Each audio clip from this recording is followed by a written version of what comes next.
Okay, so remember yesterday when I said the book of First Kings, if you're a fan of chaos, you should read this.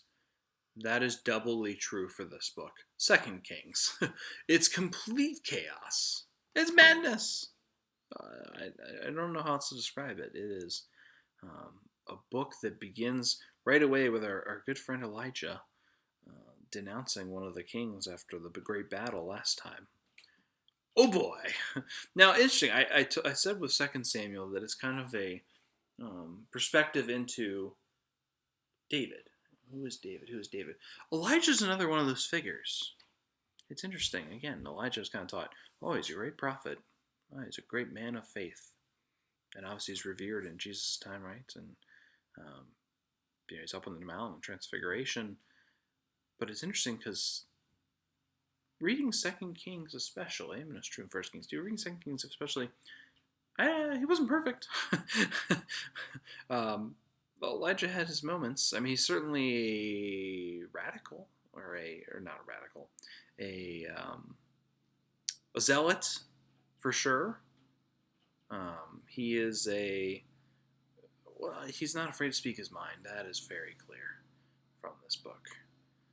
So it begins right away with a kind of a theme for the beginning of this book of Elijah thunderously um, proclaiming this.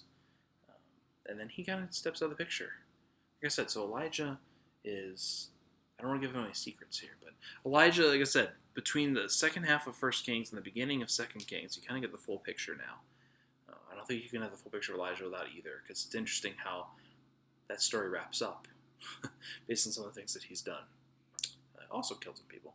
And then Elisha, this is when you really get more on him. He's kind of been the sidekick, but he's really emerging. And then, of course, you get reigns of many, many, many kings, most of which are terrible.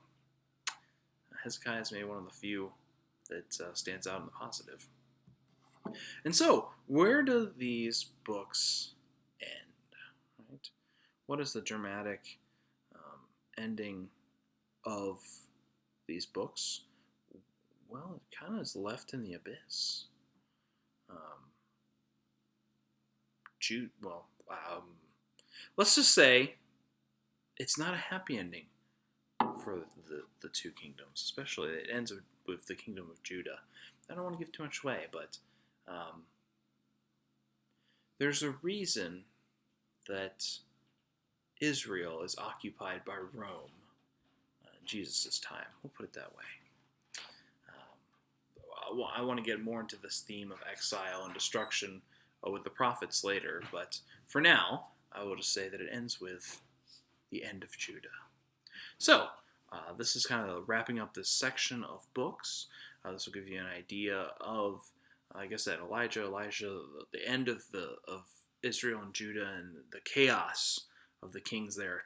Lots of short reigns and blood and gore and betrayal and all that good stuff. So, if you're looking for a book that again is complete chaos, diving into these parts of history again, this is a section of history a lot of people don't really talk about because it's madness. And again, where's God in all that madness? These are the theological questions that I invite you to explore in the book of Second Kings.